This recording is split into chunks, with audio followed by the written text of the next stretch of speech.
very much for this invitation. Actually, I won't be there, but give about things that happen in Brussels, Europe, a lot of delays and problems. But I hope to meet you there in July. So, my talk today refers to the emotions, emotional representation using liking, based on EEG analysis. So, I will start with this slide. And actually, I think many of us will experience this position driving a car. And as we drive a car, actually we have a lot of stimulus around us. We see a lot of things, but actually we create around us a virtual world that actually is the brain sees information and creates a 3D world behind. Not only what we see in front, but also what is happening behind us. So this means that there is an extra information that is somewhere captured in a way and analyzed and also governs our behavior. And it goes to the emotional state. We understand that we also have differences in how the brain really feels when we are in different situations.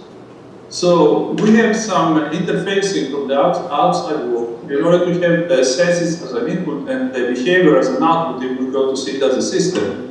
And this system is not so easy because we have a lot of complex interaction mechanisms that we use in order to control things, to stimulate, and also to facilitate identification, also to socialize, and also to go further to the higher way of thinking. So, brain functionality, in fact, is the center of the whole human system. And my talk will go to the advanced processing about the brain and emotional space in order to understand better and try to do a kind of assistive technology for some specific categories. So actually I will talk about the EEG and emotion, about the cognition and the elicitation, about the use of EEG for the actual representation where we have music also involved, and I will present some case studies that refers to the emotion, music, pain, Alzheimer's and Parkinson's disease. So starting from the first with the emotion, of course we understand that emotions are very well connected to the human personality, and also they define the brain architecture and the human behavior. If we go to the Bloom's taxonomy, we see that we have a system that has a lot of inputs and outputs. So we have a characterization, organization, receiving, exporting, and all these things are quite complex. We control with a self-regulation system at the same time, like a feedback. So actually, what is the emotions is a multifaceted process and behavior that cannot be seen as only one center in the brain. So we talk about the brain, and we have to see and approach the concept of emotion through this perspective. One of the main models that are used is based on Russell's theory about the valence and arousal space, where we have organic desire, we like something, or defensive desires, we don't like something to avoid some situations. So we have this domain in order to put there specific emotions that we understand, like joy, sadness, anger, happiness. But actually, we can have a more generalized perspective in order to see the valence and arousal space as a kind of materialization of the internal world. But what happens inside is the emotional elicitation. We have all these senses stimulation about the visual and audio, and there is the important factor that is the emotional empathy. And of course, the latest research shows that the emotional empathy is based on the mirror neurons effect. And the mirror neurons effect, actually we see it in the frequency band of 8 to 12 Hertz. So we see the EEG that has some peaks in this area where we have the empathy, the emotional empathy activated.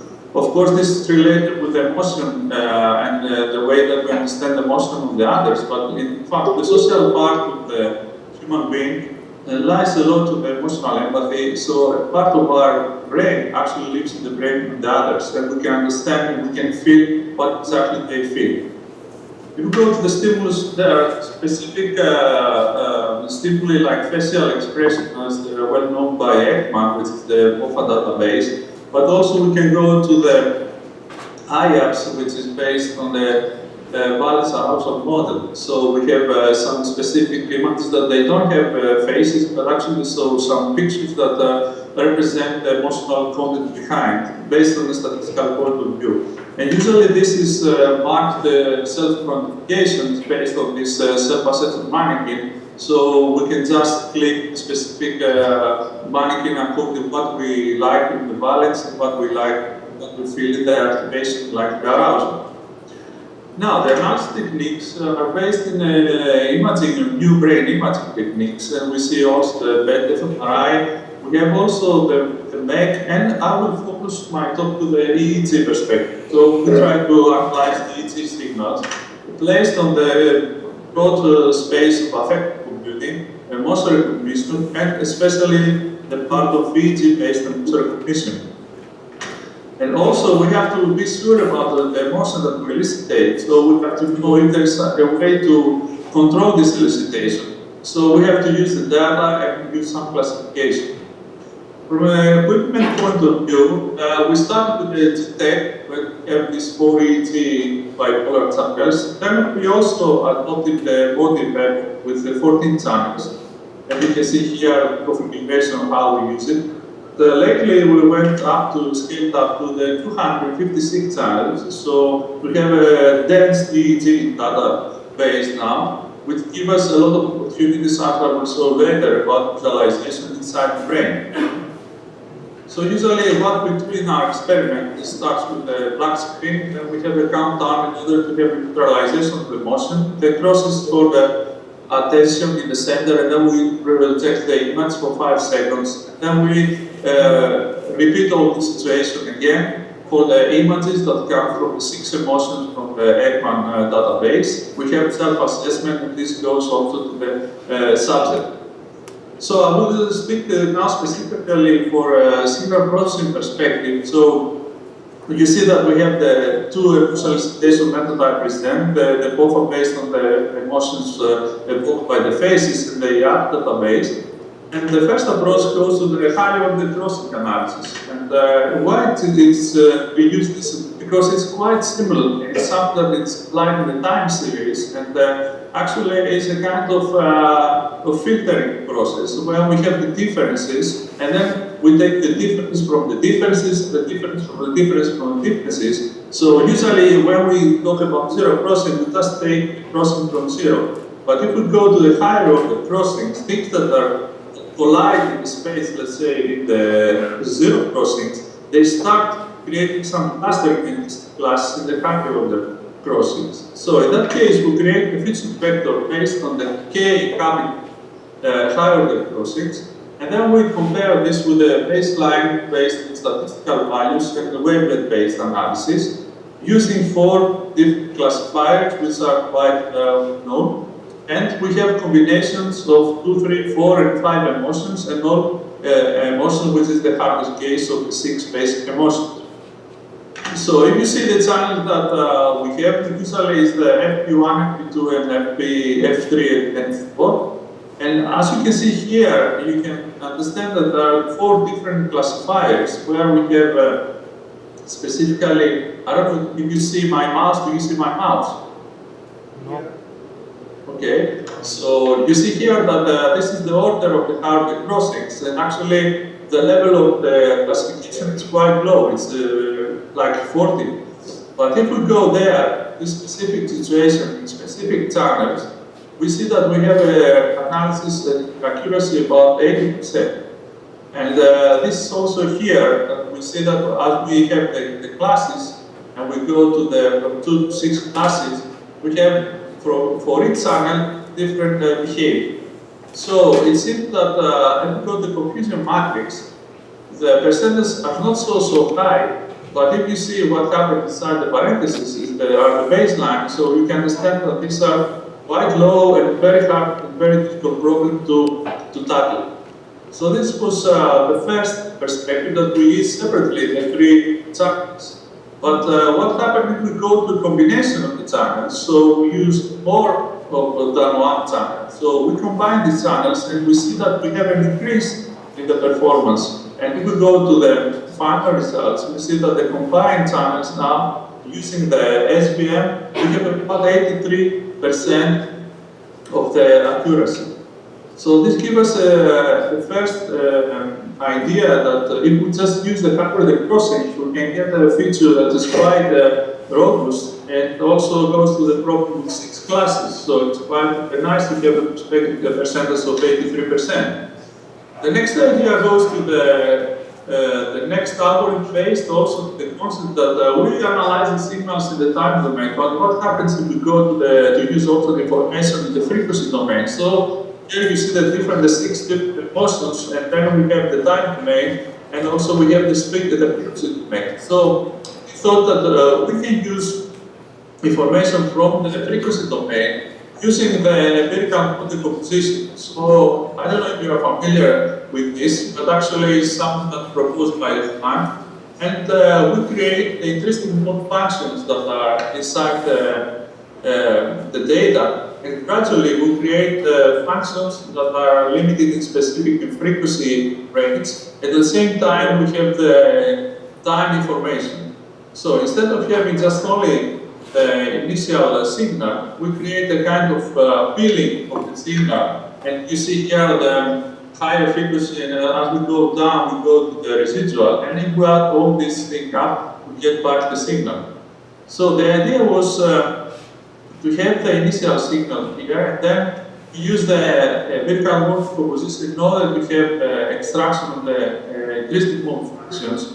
And then was the concept how we select the intrinsic mode functions compared to the information we want to find. So we use a genetic algorithm where it uses the energy and also uses the fractal dimension in order to identify which are the correct IMFs that we have to keep. And we go here to the working example, you see that this bars that show that genetic algorithms output that we have to keep the 3 and 5 and the 6 IMF. So then we go and have a reconstruction case. It means that we sum up the 3, 5, and 6 IMF, creating a signal, and there we apply the hierarchy crossings. And the other case is to apply to each one, separate the hierarchy crossings, and have a cascade feature vector. Of course, it is higher than the one. And then apply these hierarchy crossing features in the 4 classifiers. So this means that we took into account the frequency domain information combined also with the time domain information. So again, we compare this with the baseline. We have all these 4 classifiers, and if we go now to this coefficient matrix, see in the parentheses our last numbers are the ones that we used before, and now we see that all the numbers are increased compared to the previous case. And now in this case we have better results, even better results, if we go to the reconstruction case, which is R makes the reconstruction case. So this was the idea that we combine the hierarchy space of the empirical mode position analysis. Moving now to the actual elicitation methodology, the things are not so easy there because we don't have statistic faces. So someone can see the face through neurons can activate the same empathy level, let's say. Here we have the concept that we have an asymmetry. So based in the asymmetry we see in the activation of the hemisphere, see that we have connection with the positive emotion and negative emotions. So this gives us the idea in order to adopt a methodological approach which tries to see not only the power of the signal of the EEG that is in the left or the right frontal area, but also try to see what's going on with the information that is exchanged between these lobes. So we went to the multi-direct information theory, where we can see here that we have a time series of X, a time series of Y, and we have a specific time of a point of time xk and yk. And actually what we try to see is how this point will affect the future of X, of Y, M points in the future, take into account the previous points of X, and at the same time how the yk will affect the endpoints of X, take into account the yp points in the past. Considering also that there is a third channel, Z, as a kind of reference and observer, let's say observer this information exchange. So if you go and calculate this multi-directed information, you come up with this equation, and then we can compute what is the total amount of information flow between the left and right frontal cortex when we are in the relaxed case, and what is when we are in the emotionally aroused case. So in that case, we have an asymmetry concept, so we find this asymmetry index. Instead of just measuring the power of the signal, now we have the power in the asymmetry of information. So again, we use feature vector, the higher the crossing, and also we compare the cross-correlation coefficient, and we use the same classifier.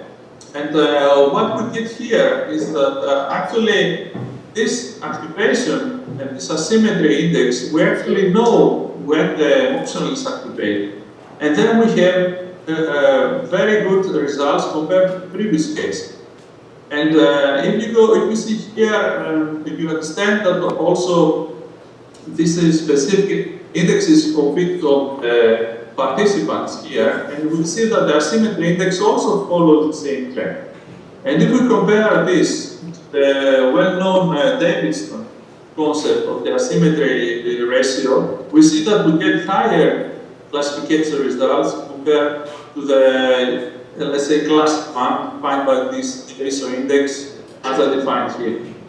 So this gives us the opportunity to understand how the emotions are elicited based on this asymmetry of the multi-directed information. And of course, this also transfers to the frequency domain. So we have again the IMFs, but now we have the calculation of the asymmetry index to each IMF using a window. So we keep only the extracted segments according to the value of the asymmetry index. So this means that we create an emotional field. This is the idea behind. So when you have an EEG signal and you just say to someone, what's this image for 5 seconds? And then you consider that these 5 seconds, it feels the same motion. But this is not true. So the idea is, since we define this asymmetry index that gives us idea of how the motion is elicited, we can use this asymmetry index in order to understand which part of the signal actually is the one that gives us information about the emotional empathy. So in that case, we create the filtering. So you can see here that we have the X, Y, and Z, and this is the relaxed phase, and this is the projection phase. And then we have this multi-directed information analysis. We create this indexes, and then we see here the output. Then we cluster this and create this binary signal. That means that we apply this binary signal in this input, and we keep only this part instead of keeping all the signal. And then we go to do the feature extraction and the classification as we did before. So this idea, I think, is the important thing we have to keep in mind, that we try to do actually an emotional filtering of the signal, having as a very good factor the asymmetry index that says that here at this set time frame, we have elicitation of the emotion. And as you can see here, we have 5 seconds, but actually only these parts give us a high asymmetry, meaning that from all the signal in the 5 seconds, we have to keep only these parts. So this gives us quite good results, and we use the different configuration in the Wallace arousal space. Actually, we see that we have about 82 or 83 almost %. And what is also nice is that you can see here in the Wallace arousal space, because we are here like this, and we created this kind of mask that shows that in the 5 seconds, we start feeling this emotion, and then gradually we abandon this. And this is also for the high arousal low valence and the other cases. This means that this is not a square and flat for 5 seconds. So this is the idea behind giving us the opportunity to understand that actually we have all this perspective that this is not flat, but we have these differences in the behavior. And here is the details if we go inside specific AMS. So this was the analysis that we did in the EEG signal. And now we go to another perspective of the use of the dense EEG I presented, about 256 channels, we try to implement the idea of a theory that is called vector field tomography, but now extended the three-dimensional space, because so far the vector field tomography was defined only for the 2D space. So I can go a little bit fast to the theory, and what is the problem is that usually we have a forward problem and the inverse problem, which is field post. So this means that we have to have activation of the inside the brain, and trying to see, we have a priori postulation of the dipoles inside, and then try to understand how is the field outside, and then with the other direction we can have an estimation inside. But this goes through a lot of different layers of information. So what we try to do as an alternative approach is that we have the measurements outside the brain. So we try to understand what is the electrostatic field inside the brain. So actually we want to map the brain to a set of active affective states. So we don't have any a priori assumptions, and we can not only find properties of the different tissues. And if we go to this actually perspective, what we calculate is the rotational stationary field inside the head from the surface measurements. And if you go to the 3D space, actually it's like if you have some values, the points A and B, that you measure in the surface, you discretize the whole space, and then we try to sample this and find the values in its points. So this means that from the outside values, we try to identify what are the values between this line and this point A and B on this line, and place this value at the center of this cube. So I will not go to the equation, but I just put there for someone to see afterwards the equation slides. So we do now, we have an unknown field components of this size, and we have more equations. So we'll solve this problem. It's a well-conditioned system, and we have also a bounded error. So we can consider this in simulation cases. So we have some simulation where we can identify the correct value of the field inside using Coulomb law, and also we can identify what we estimate. So you can see here the theoretical field, and here is the reconstructed field when we have the source outside this tube, and then we put the source inside, and you can see here the theoretical, and on this side is what we identify. So if someone wants to find some more details, it's a paper that we published last year, and we have all the theory behind.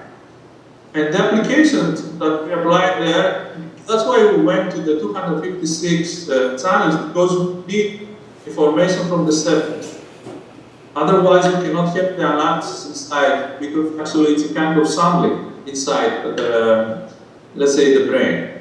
So you see here how this is the distribution of the channels that are the 256. And we map them to the ellipsoid that are basic. And we have here an approach in order to find what is the change in the emotion between the elderly and the younger. So we have here the ERPs, where we have the negative 170. You see the difference between the anger and the fear for the young with the red and the elderly with the blue. So we identify some differences in time delays. But also, if you go inside, here you can see the mapping of the field inside. So we identified some differences for the same emotion. We have different physical differences with the field states inside the brain between the young and the elderly. At the same time, we went to there is no change in the elderly participant, but it's a change in the young concerning the changes here in the anger and the fear. So this means that we are in the position from the EEG signal to start seeing inside the brain and also try to see some information about how these things according to stimuli. And because we have the EEG, it's quite easy to have tasks instead of being inside an fMRI or in a case where you cannot have a lot of freedom to do specific stuff. So you can find some more information in this paper that is the application about this. And if we sum up so far, I talked about a little bit feature extraction approach, also how we evaluate the emotional situation, how we use the information that is there between the specific location. This asymmetry index you have to keep in mind. And also we have this emotional filtering about the emotion-oriented segmentation and how we use the dense EEG brain image. So the next thing is I'm going a little bit to the field music now. And the idea was to see how the music is represented in our brain. So the idea was to see, of course, we have gestures from the conductor that transmit this information to the musicians. And to understand how the brain of the musician actually interprets these gestures. And also, what is about the intention of a composer. So if someone wants to, let's say, transmit the concept of movement, is it the same idea to musician or the musician, how the brain interacts with this? So there we go again to the auditory neurons now, not to the auditory neuron system. So the paradigm is that we have a conductor that actually contacts, and all the thing is, here we have the musician to see something and to understand the same movement as seen in a conductor or when he plays. And when we saw this movement with a non-musician, is there any change to the brain? And also when we go to the Mussorgsky, I don't know if you're familiar with this, but it's quite famous, the picture as an exhibition. So he wrote a very well-known theme, I would play it to listen, would try to imitate the walking, because it's the promenade, between from one picture to another picture. So he wrote this intentionally. He wants to transmit to us that someone is walking. So I don't know if you can listen.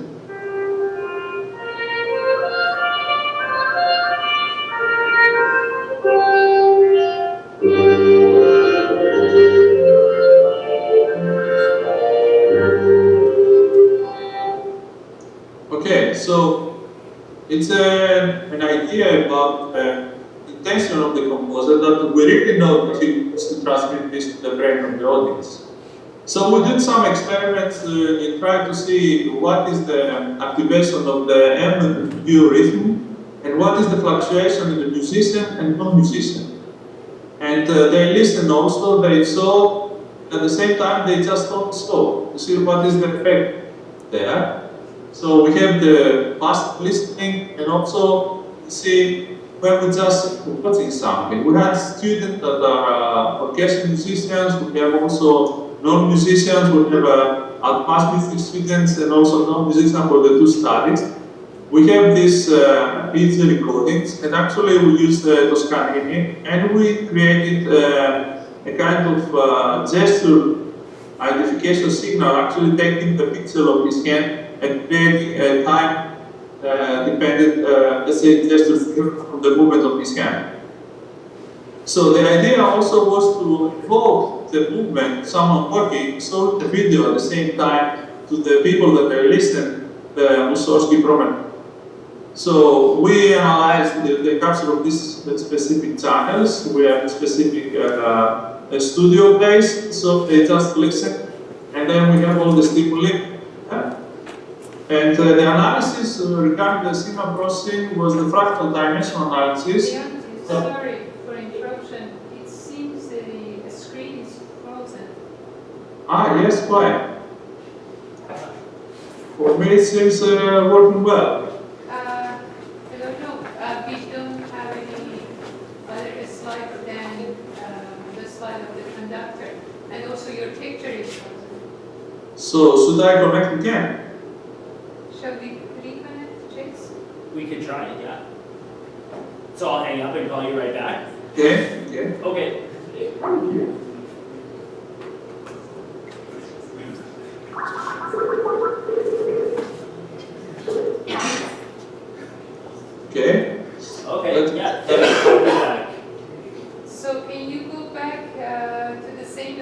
start again? Here? Yeah, no, before One this. more back, I think. Here? Yes, I think that, yeah, the one after this. It Did you listen? Did you listen to the sound? Oh, Yes. yes, we could hear everything the entire time. Okay, I'll just go there and try to say that we use the stimuli as the conductor of the Toscanini, which is very famous, conducting the fifth symphony of Beethoven, so even a non-musician can see, can understand the music behind. And also we use the video in order to provoke the movement to the non-musicians, in order to see if the brain corresponds in response to different perspective. And we gathered the signal from the C3, CZ, and C4, which is actually localized in the central movement system of the brain.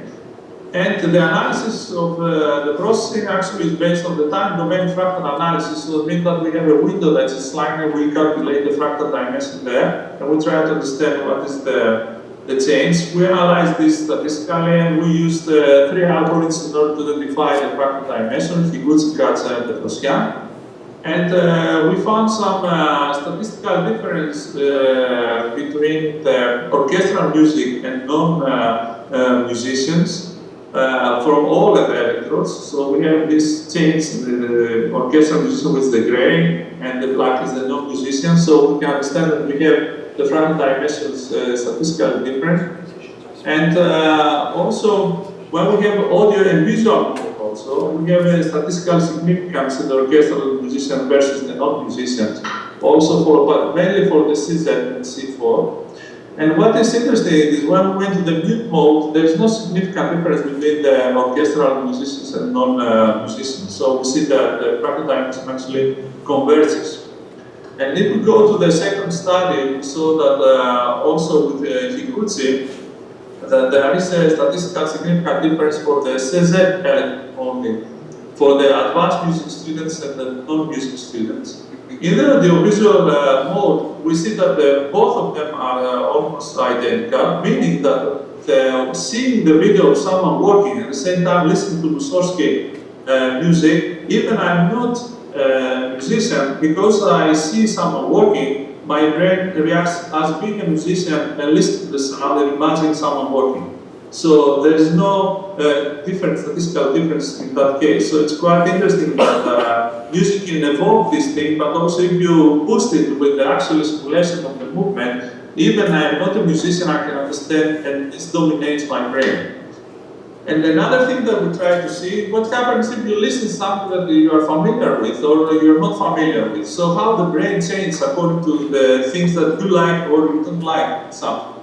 So we can have this perspective based on the modeling like an inverted U-shaped function of liking. So according to this, we like something, and then we are very excited, and then after this, the repetition, we are not so excited. So we try to see how this changes the whole concept, the idea, and we analyze the signal in different time frequency domain analysis. So we have the spectrogram. We have the Hilbert-Quantum spectrum, which actually is the Hilbert transform of the intrinsic functions, and also we use the sum transform. So what we found was that there is a difference in the response of the brain when you listen to something that you like, that you are familiar, with something that you are not familiar. So in the case that you are not familiar, we see that there are about 12 to 15 seconds to respond. But when you are familiar, we see that the brain responds to 7.5 until 10.5. So this means that the familiarity is quite a critical factor when you try to analyze the response of the brain in order to identify if you have some classifiers, because if you want to classify if music is someone likes or not, you have to take, of course, the familiarity before. So this means that we have the auditory neurons as a part of conclusion. I'm saying this. And also we have the visual stimulus that also can dominate the auditory stimulation, and perhaps this also relates to the musical level in the education. And what is also important is that we have to take into account the familiarity effect in order to understand if we like what it's like, because the behavior of the brain changes and the response faster in the solid time window. So, as a general conclusions, we see that we have actually the EEG-based analysis, and we have all these affective responses. I try to show you some appropriate features that can give us better enlightenment, let's say, of the underlying affective information and how this changes also. And also, we see that we can analyze the representation of the action and how the music is perceived through the analysis of the EEG signals. And in that case, we can integrate and embed this in all human-computer interaction space. So moving on to the final, let's say, part of the presentation, I will go to specific case studies. And I will start is what we did for a project that is still running. And actually, it's one of the reasons I'm not there because I'm flying to Luxembourg on Sunday. And it's about a game with the emotion inside the project that is called I treasure. The I comes from the intangible treasure. And this is a European Union funded project. You can find the details in this link there, itreasures.eu. And as you can see, we have the balance around on space, and we try to identify through the analysis of EEG the emotional state of the user, let's say. And we also want to identify the transition between the emotions, so it's not easy to go from one emotion to another. It's not always the same level of easiness, let's say. So we have hard transitions, and we have easy transitions, we have easy transitions.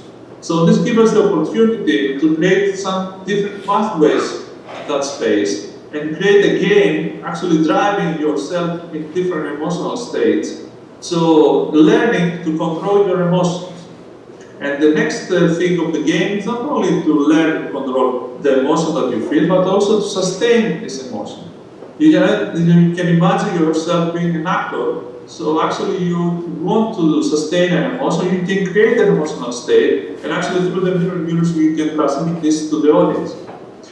But this is the idea behind, because now again music comes to the foreground, because we want to create an intangible musical instrument, where you have a gesture analysis based on the Kinect and the lip motion sensor, but also using the emotive in order to incorporate the emotional state of the user, of the player, of the performer, let's say, or the composer, during this interaction. Because actually the emotional level in the score is already identified with some notes, specific words. For example, the composer writes con brio, or even some guidelines in order to try to transmit the emotional state. But now we try to quantify this emotion and also change the output of the instrument. So I have a video, I hope you can see it here.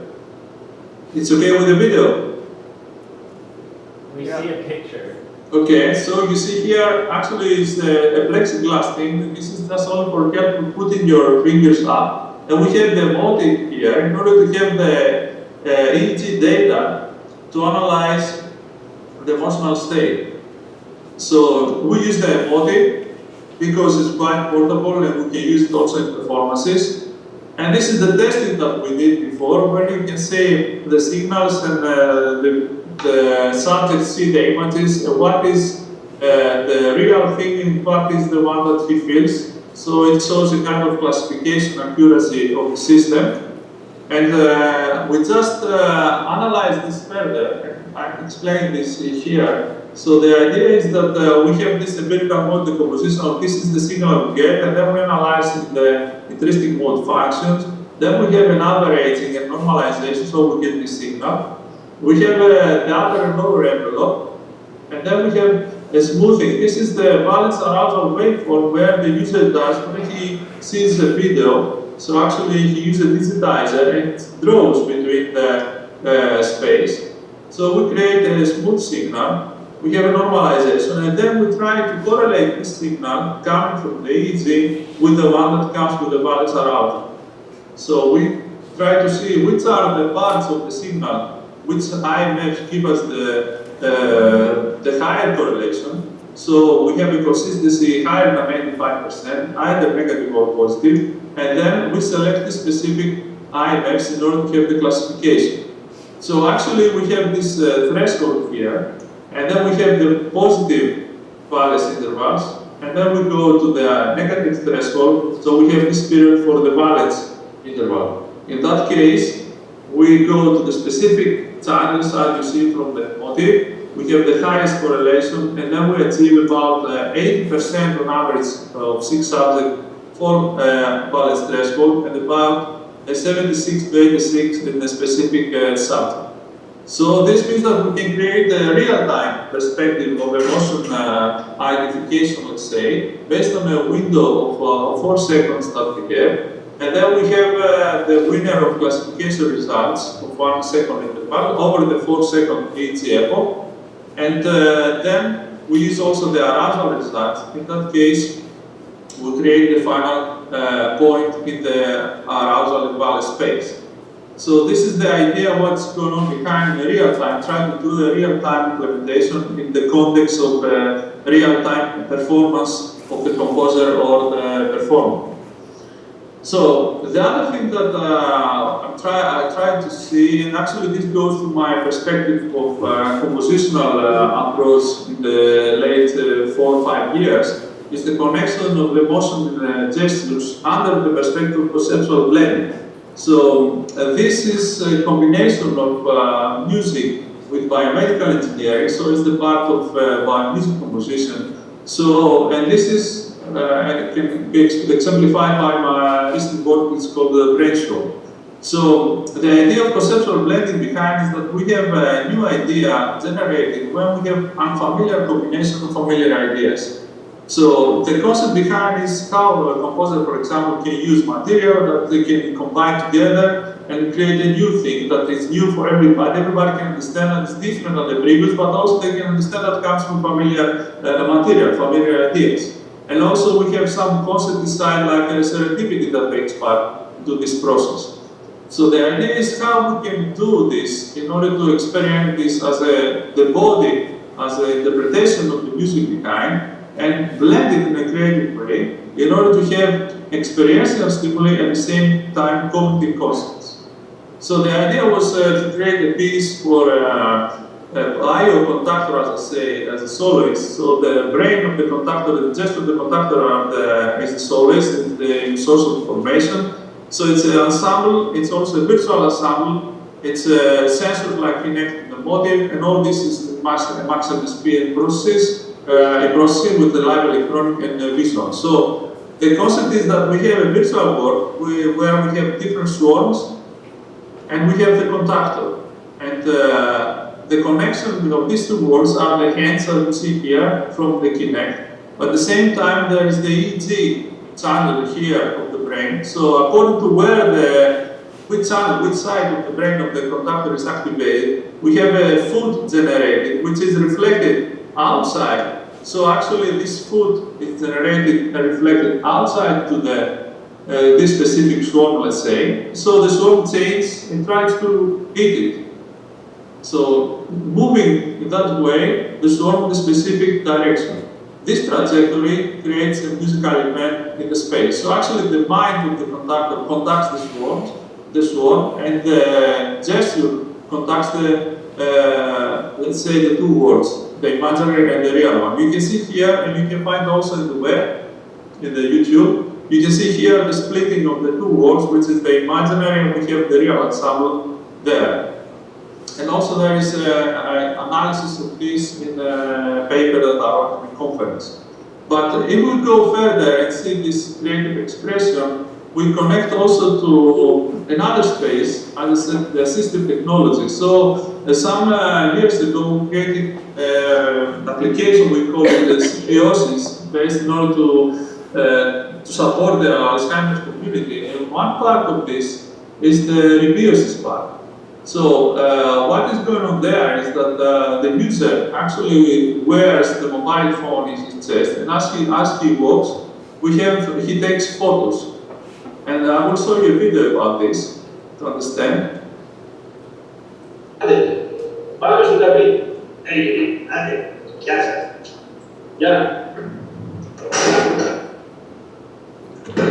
So you see here that these are the images that the mobile takes, and here is what the caregiver sees. So in case that he has a problem, he just touches there, and the caregiver gets an emergency with the location where he's exactly. But this is of the part of the system that we implemented. It has a lot of branches, as you saw. What is behind is that we use this information of these images in order to see which of these images give to the user a positive emotional, let's say, connection. So as you see here, then we have the images projected again back to home. We have specific emotions that are coming to this, and we have also the trajectory.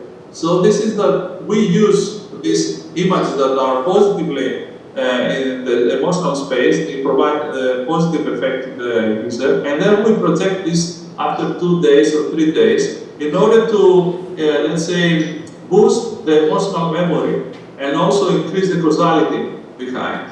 So the user can identify the route or remember the route, not only because he passed through a specific point, but also because he felt good, he felt well. So this gives us a lot of increased memory issues afterwards to the users. So you can find some ideas here in this book that is available. And another application is about the pain management and how you have the emotion of the pain. So there, what I applied is about the wavelet by spectrum, which is by spectrum, which is higher spectrum that combines also the wavelet perspective. So you can see here the definition. And actually, what comes from this space is that you have the non-linearities that are reflected in the bispectrum. At the same time, the non-stationarities that is reflected in the wavelet transform. So in that case, I come up with a specific index where you can see that here the experiment was quite easy. Actually, were my students, and I hope Zara doesn't apply this to you. But it was in the summer, so they used they hold a very cold bottle of water. So they just they hold it and then they kept it. They just click when they start feeling something like a pain, and then they left it when they couldn't hold it anymore.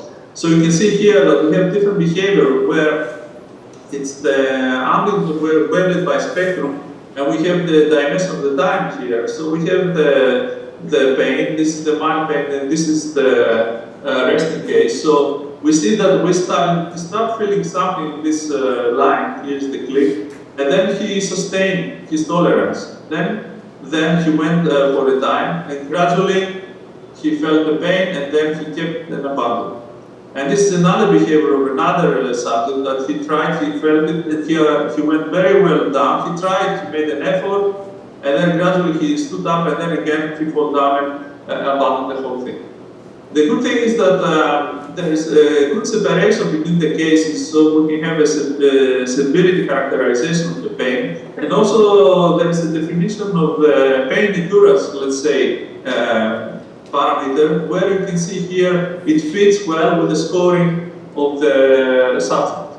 So this means that we can quantify, let's say, the individual perspective of pain according to this analysis. And you can find more details about this in the paper of last year, Transaction by Medical Engineer. And the final application I will speak about is the Parkinson disease. Actually, I believe that you know that it's a worldwide problem that has a lot of symptoms about sleep and voice, postural instability, depression, tremor, of course. So it's not only tremor, and a lot of non-motor symptoms that affects a lot of people worldwide. So the problem is that there are no biomarkers behind.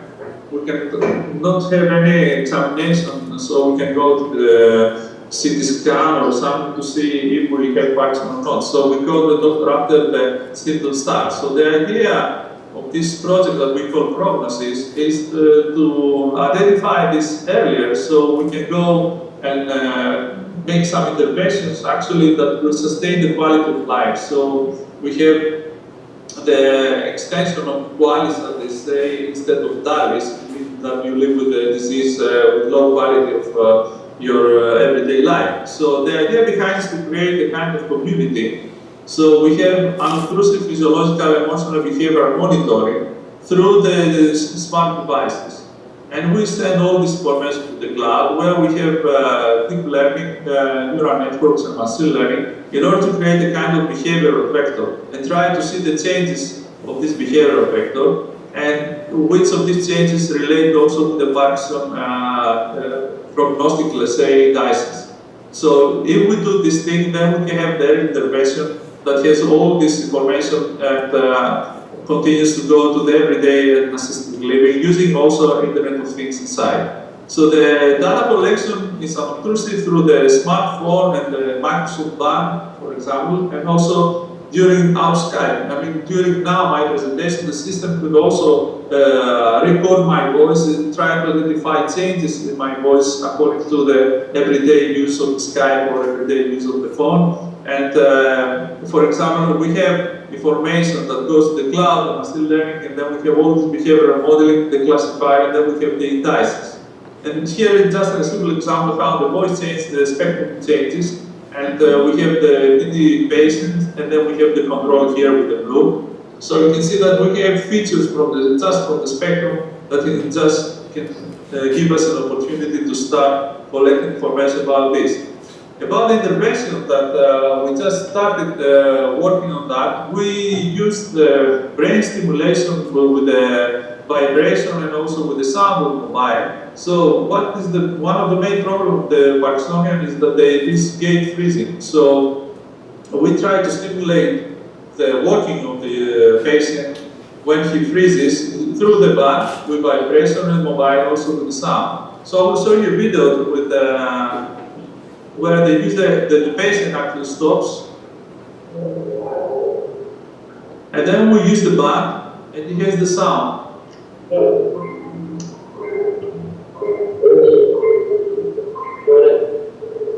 So this means that the external stimulation of the vibration and also the sound create him a kind of guideline as a periodic response in order to start following the same thing with the gate. And also we started an initiative about gathering the data, because we need all this information, so if you want, you can donate your voice in our site. And this scaled up, as Zara said before, to a very big project funded by the European Union, actually. And we try to increase all this community. We are in collaboration with Michael J. Fox Foundation and also with the Microsoft in USA, because the vice president of Microsoft announced that he has a Parkinson's disease, so he's interested in this outcome. And I would love to see you also to participate if you would like to be a member of this iPronos community. It's something that we want actually to create after 4 years reliable indices that perhaps can be used in order to have this prognostic information of Parkinson. So if we do sum up, and we can see as the future in front of us, we see that there are a lot of things about the emotions that we start discussing, and the emotion is not a static thing. I saw some things with the static character inside. So the dynamic character emotion is quite important and give us a closer step to the reality. So one idea, for example, is to use the catastrophe theory in order to model the non-linear transition from one emotion to another. And also, what happens with the emotion during sleep, and also other forms of biomusic and bioart. And at the same time, what's coming to the case where someone cannot express his emotions. So how we use this information, like in autistic case. And of course, we can have these ideas also in the education perspective, because this affective learning, a speaker from MIT already said in 2004, about the way that we understand things and we learn. Of course, the affective part is there, and we can create a lot of things about affective computing-based accessibility. You can find some things about the publications of mine in the Google Scholar, and I hope at least one is alive there. So I'm very happy to listen to the questions you have.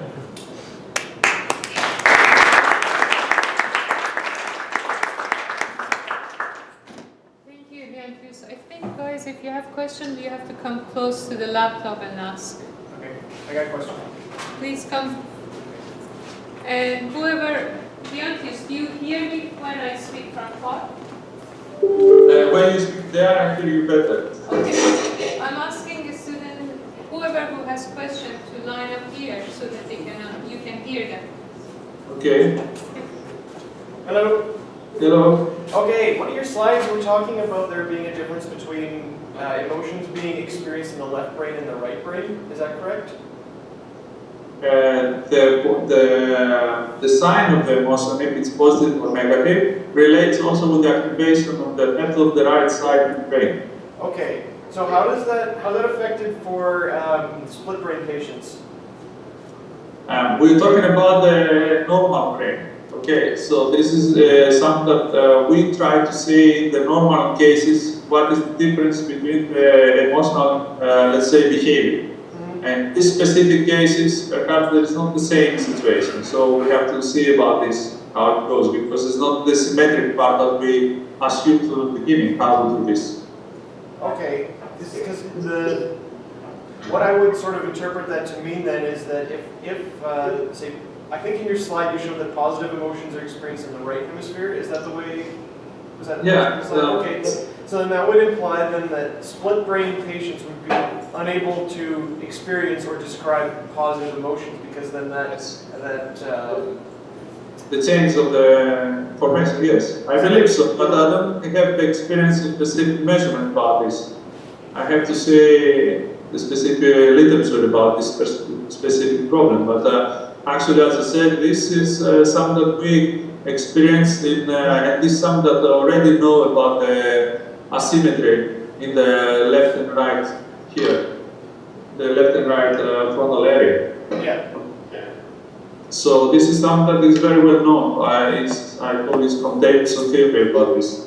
So the concept is how you use this information and change between this. So if you don't have one part, of course you don't have this symmetric exchange that you have. But perhaps you have to adapt the normalization factor to see how this, if someone has this problem, how will react to the specific positive and negative emotions in the stimuli, and understand if there is any change in specific part of the hemisphere that's left. So perhaps there is a change in a local perspective, understand? So if you go there, we can try to see this in the density EEG where you have the 256 channel, but in just only using 3 channels, it's impossible to see this. Okay. Thank you. Welcome.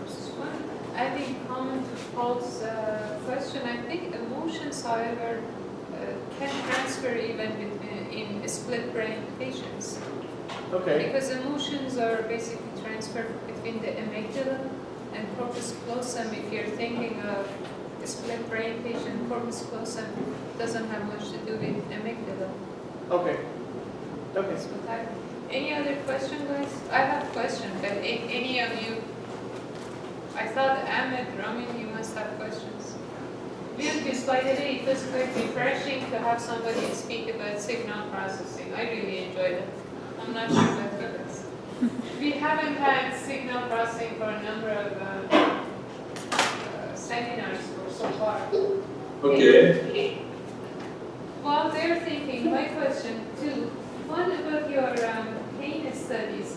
Which part of the brain showed up the differences, or to give you an index of the pain measure? Yes, actually it was the P7 that gave us the highest perspective. P7. P7, yes. Corresponding, remind me please, I haven't used the... Behind the dome on the left. So, of the ear behind, so you go to the parietal part of the brain. So there was the change, and also when I saw this, I saw the literature, and actually it's related with the sense of the cold also.